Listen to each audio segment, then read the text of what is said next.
नमस्कार दोस्तों, एक बार फिर से स्वागत है आपका अपने YouTube चैनल फ्री स्टडी पर। दोस्तों, आज की वीडियो में हम बात करने वाले हैं हिस्ट्री, जो आपका 5th सेमेस्टर में जो आपके पास हिस्ट्री है उसके यूनिट 2 के चैप्टर 2 के बारे में हम इस वीडियो में पढ़ेंगे, जिसमें कि आपको लीग ऑफ नेशन के बारे में पढ़ना है।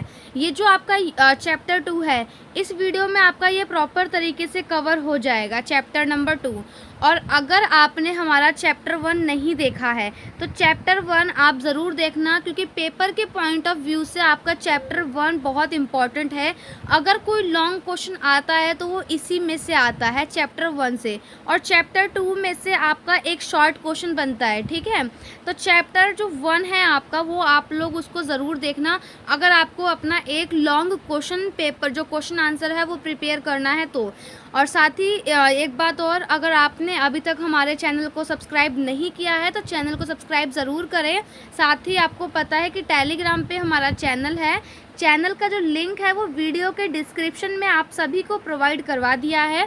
चैनल को ज़रूर ज्वाइन करें ताकि आने वाली सभी छोटी बड़ी अपडेट्स और आपको ये PDF वगैरह जो है हम लोग वहाँ पे ईज़िली प्रोवाइड करवा सकें।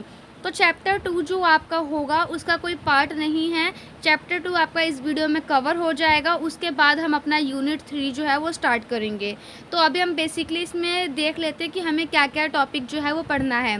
सबसे पहले आप सभी को देखना है कि राष्ट्रीय संघ क्या था, यानी कि लीग ऑफ नेशन, जिसको हम इंग्लिश में बोलते हैं लीग ऑफ नेशन। ठीक है, वो क्या था, उसका प्रतीक चिन्ह क्या है, उसकी भाषा क्या है, और उसकी संरचना यानी कि स्ट्रक्चर जो है वो कैसे बना। ठीक है, और उसकी सफलता, उपलब्धियां और उसके उद्देश्य क्या है, और साथ ही वो असफल हुआ तो उसके क्या कारण रहे, यही सब हमें देखना है।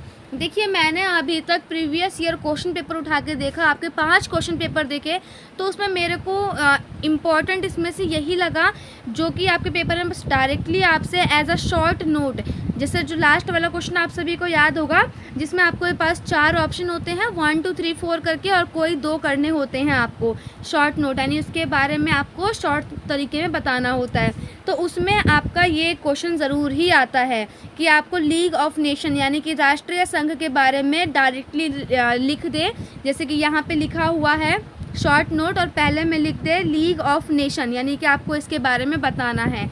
अब देखो, जैसा कि मैंने 5 क्वेश्चन पेपर देखे तो उसमें आपको ये मेरे को यही दिखा, ये इम्पॉर्टेंट है, बट ज़रूरी नहीं कि एज अ शॉर्ट नोट ही आए।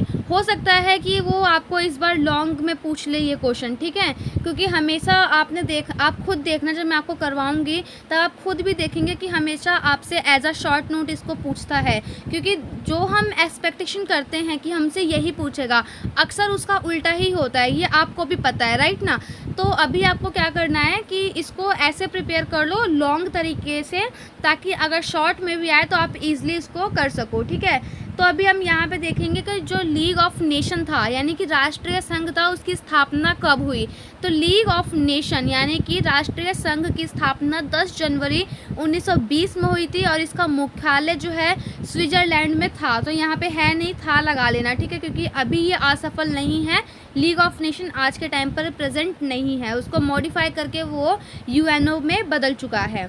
और उसके बाद स्थापना जब इसकी हुई थी तो स्थापना के समय इसमें 55 जो कंट्री थी वो शामिल थी। आप सभी को पता है, जब फर्स्ट वर्ल्ड वार हुआ था, फर्स्ट वर्ल्ड वार के बाद इस लीग ऑफ नेशन की स्थापना की थी, और इस लीग ऑफ नेशन की स्थापना करने का मेन मोटिव यही था कि आगे जाके भविष्य में, फ्यूचर में कोई भी वर्ल्ड वार ना हो, शांति जो है वो कायम रहे, सभी आपस में जितनी भी कंट्रियां हैं उनके बीच में जो है एक कोऑर्डिनेशन रहे। ठीक है, तो यहाँ पर हमने शॉर्ट में ये देखा कि लीग ऑफ नेशन बेसिकली क्या था, कैसे इसकी शुरुआत हुई, इसका मुख्यालय, और इसका जो है कितने देश, इसमें कितनी कंट्री शामिल थी।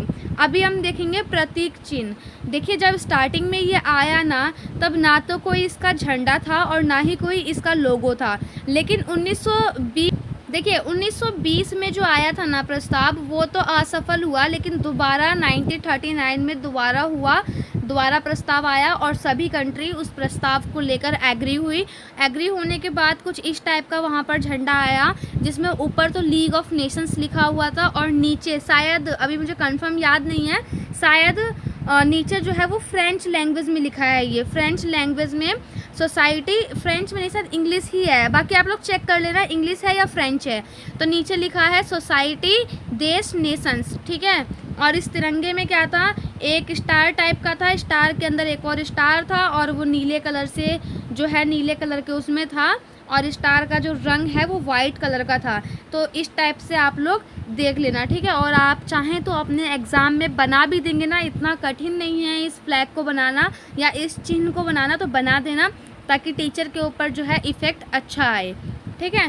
उसके बाद हम बात कर लेते हैं जो ये संघ था इसकी क्या भाषा थी, लीग ऑफ नेशन की भाषा। तो फ्रेंच, अंग्रेजी एवं स्पेनिश, 3 ही भाषा जो है वहाँ पे मेन थी इस संघ के अंदर, ठीक है। इसके बाद हम देखते हैं यहाँ पे संरचना। राष्ट्रीय संघ के प्रमुख 3 अंग थे, कौन कौन से थे, सामान्य सभा, परिषद और सचिवालय। इसके अतिरिक्त 2 और थे, अंतर्राष्ट्रीय न्यायालय का स्थायी न्यायालय और अंतर्राष्ट्रीय श्रम संघ, ठीक है। तो ये सारे जो थे ना इसके अंदर छोटे छोटे ग्रुप थे, जैसे कि सामान्य सभा है, परिषद है, सचिवालय है, अंतर्राष्ट्रीय न्यायालय मतलब इंटरनेशनल कोर्ट जिसको बोलते हैं, और अंतर्राष्ट्रीय श्रम संघ था। इसके अलावा कुछ सहायक अंग भी थे, जैसे कि आर्थिक और वित्तीय संगठन, संवाद एवं यातायात संगठन, यानी कि इसका मतलब ये है कि कई सारे जो ग्रुप थे इंटरनेशनल लेवल पर, कई सारे जो समूह थे वो सभी इस संघ के अंदर शामिल थे, ठीक है। अब इसका बेसिकली आप लोग यहाँ पर ये समझो कि राष्ट्रीय संघ जो बनाया था फर्स्ट वर्ल्ड वॉर के बाद, तो उसका उद्देश्य बेसिकली यही था कि भविष्य में होने वाले युद्ध को रोकना। सेकंड था कि सभी देशों के बीच सहयोग बना रहे। तीसरा ये था कि आपसी विवादों को शांतिपूर्ण तरीके से सुलझाया जा सके। चौथा था व्यापार को बढ़ावा देना ताकि सारी ही कंट्री एक डेवलप कंट्री बन पाए। पांचवा था पेरिस शांति समझौते के फैसलों को लागू करना। अब आप लोगों के लिए ये होमवर्क है कि पेरिस शांति समझौता क्या होता है, ये आप लोग मुझे कमेंट करके बताएंगे, ठीक है। अगर नहीं भी बताना चाहते तो मत बताना, लेकिन एटलीस्ट आप लोग सर्च कर लेना कि पेरिस शांति समझौता होता क्या है, ताकि आप लोगों को पता रहे, ठीक है। उसके बाद आपने अभी तो देख लिया कि क्या उद्देश्य थे। अब हम यहाँ पे देखेंगे कि राष्ट्रीय संघ जो था लीग ऑफ नेशन, उसकी क्या उपलब्धियाँ रही हैं, यानी कि जब उसको बनाया तो क्या क्या उसने अचीव किया। देखो एक चीज़ है, चाहे आप हो, अगर आप हो किसी भी चीज़ की तैयारी कर रहे हो, ठीक है, आप हो किसी भी चीज़ की तैयारी कर रहे हो, आप लोग असफल हो गए, भले ही फेल हो गए, लेकिन आप लोग की कुछ उपलब्धियां तो होती हैं ना, कुछ तो अचीवमेंट करते ही हो, कुछ तो आपकी अचीवमेंट होती ही है। जैसे कि अगर आप एक एग्जांपल लो, आप हो किसी चीज़ की गवर्नमेंट एग्ज़ाम की तैयारी कर रहे हो, चलो गवर्नमेंट जॉब नहीं लगी, लेकिन आपकी उसमें उपलब्धि क्या हुई कि उपलब्धि क्या हुई कि आपको एजुकेशन तो मिल गई ना अच्छी, आप लोगों को उसके बारे में नॉलेज है, तो ये कहीं ना कहीं आपकी उपलब्धि हुई कि आपको उस फील्ड में अच्छा आता है। हाँ, औरों के मुकाबले नहीं आता, एग्ज़ाम क्रैक नहीं कर पाए, ये आपकी असफलता है, लेकिन आपकी उपलब्धि क्या हुई कि आपको उसके बारे में नॉलेज है, ठीक है। तो ऐसे ही जो यूएनओ नहीं, लीग ऑफ नेशन, जो लीग ऑफ नेशन था उसकी उपलब्धियां क्या थी, यानी कि जब वो बन गया तो उसने क्या क्या अचीवमेंट हासिल की। सबसे पहला, वो वर्ल्ड वॉर सेकंड तो रोक नहीं पाया, लेकिन जो छोटे मोटे जो लड़ाइयाँ हुई थी जो देशों के बीच में, जो आज तक हमें पता नहीं लगी, उनको उसने रोका है। जैसे कि 1921 में यूनान और यूगोस्लाविया के बीच में समझौता करवाया है। इन दोनों की आपसी में इतना मतलब ज़्यादा जो स्थिति है, जो सिचुएशन है वो कॉम्प्लिकेटेड हो गया था कि युद्ध होने वाला था, तो इसने क्या करा था, लीग ऑफ नेशन ने समझौता करवाया, तो उसकी ये अचीवमेंट है। बाद में भले ही League of Nation Second World War नहीं रोक पाया, लेकिन जो फर्स्ट वर्ल्ड वॉर के बाद होने वाले जो छोटे छोटे वॉर हैं, कम से कम उसको तो रोक ही पाया वो। और उसके बाद 1922 में जो फिनलैंड और स्वीडन है उसके बीच में समझौता कराया, और सेम ऐसे ही 1923 में हंगरी और रोमानिया के बीच में, और 1925 में यूनान और बुल्गारिया के बीच में उसने समझौता करवाया, ठीक है। अगर ये नहीं होता लीग ऑफ नेशन तो हो सकता था, मतलब अभी तो खैर शांति का माहौल ही है, लेकिन हो सकता था कि उस टाइम पर इन लोगों के बीच में भी युद्ध हो जाता, ठीक है। अब हम ये देख लेते हैं कि उसने अचीवमेंट भी हैं, लीग ऑफ नेशन की उपलब्धियां भी रही हैं जैसे कि हमने ऊपर पढ़ा, लेकिन फिर भी वो असफल हुआ। उसके असफल होने के क्या कारण रहे? तो देखो कुछ जो है ना मेन कारण हैं जो कि आप लोग याद रखना। पहला कारण तो ये है कि अमेरिका जो था वो इसमें शामिल नहीं हुआ। और आपको पता है कि सबसे अगर बड़ी शक्ति के रूप में किसी को देखा जाता है, महाशक्ति के रूप में, पहले के टाइम पर या अभी के टाइम पर, तो अमेरिका को ही देखा जाता है, क्योंकि वो क्या है, वो एक डेवलप कंट्री है। इसीलिए तो अमेरिका जो है उसमें शामिल नहीं था। लीग ऑफ नेशन जो एक संघ था उसमें शामिल नहीं था। ये आपका है। और दूसरा आप यहाँ पे लिख सकते हैं कि जर्मनी द्वारा नियमों को ना मानना। जो जर्मनी था वो यूएनओ नहीं, लीग ऑफ नेशन में शामिल तो हुआ था, लेकिन इसके जो नियमों को मानता नहीं था, उसका उल्लंघन करता था। तीसरा ये है कि विभिन्न राष्ट्रों के बीच में विश्वास ना होना। जितनी भी कंट्री उसमें शामिल थी, ठीक है, उन सब में आपस में आपसी सहयोग, आपसी ट्रस्ट जो होता है, या आप कह सकते हो सहयोग ही कह लो या विश्वास, जो भी है, उन लोगों के बीच में आपस में कोऑर्डिनेशन नहीं था। अगर कोई ग्रुप है, आप लोगों को, जैसे कि आप स्कूल टाइम में थे, आप लोगों का 4-5 लोगों का ग्रुप होता था, है ना, सबका हुआ है तो आपका भी होता ही होगा, राइट ना। अगर आप लोगों में, आपके या आपकी फ्रेंड में, या जो लड़का है उसके फ्रेंड में आपस में कोऑर्डिनेट नहीं होगा तो क्या वो ग्रुप सफल रहेगा? नहीं रहेगा। अगर आप 4 लोग हो, सपोज जेड, यहाँ पे आप 4 हो, ABCD, और ये यहाँ पर पर्सन है जेड।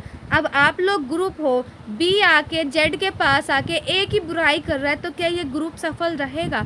नहीं रहेगा। तो इन सारे ही ग्रुप में आपस में कोऑर्डिनेशन नहीं था, आपस में एक दूसरे पे विश्वास नहीं करते थे, जिसकी वजह से ये जो लीग ऑफ नेशन है ये सफल नहीं हो पाया। और चौथा जो है वो मेन रीज़न ये है कि रूस जो है ना, रूस का जो है, रूस संगठन को, मतलब रूस ने जो है वो संगठन को छोड़ दिया, इस ऑर्गेनाइजेशन को, यानी कि इस संघ को उसने छोड़ दिया। और ब्रिटेन और फ्रांस का इस पे दबदबा जो है वो बहुत ज़्यादा था। तो आप 5वां पॉइंट अपना यहाँ से ये लिख सकते हो कि ब्रिटेन और फ्रांस का दबदबा इस ग्रुप में अधिक था। रूस ने इस संगठन को बाद में छोड़ दिया था। पहले तो वो इसमें जुड़ा था, लेकिन बाद में इस संस्था को, इस संगठन को, इस ऑर्गेनाइजेशन को, इस संघ को उसने छोड़ दिया। वो पूंजीवाद रूस ने जो है ना, इसे एक पूंजीवादी संगठन माना, तो उसने इस संगठन को छोड़ दिया था। और अमेरिका इसमें शामिल नहीं हुआ था, जर्मनी इसके नियमों को नहीं मानता था। जितनी भी 55 कंट्री थी, इनके बीच में आपसी जो है विश्वास या कोऑर्डिनेशन नहीं था, जिसकी वजह से ये सफल नहीं हुआ। तो वीडियो आपको कैसी लगी एक कमेंट करके ज़रूर बताना। मैंने आपको ये एज अ शॉर्ट नोट, ताकि आप पेपर में अगर शॉर्ट नोट में आए तो आप अच्छे से अपना पेपर लिख करके आना, इसीलिए मैंने आपको ये जो है बहुत ही कम पॉइंट में और अच्छे से समझाने की कोशिश की है। तो मिलते हैं नेक्स्ट वीडियो में यूनिट 3 के साथ। अगर अभी तक आपने चैनल को सब्सक्राइब नहीं किया है तो चैनल को सब्सक्राइब ज़रूर करें। Thanks for watching. जय हिंद, जय भारत।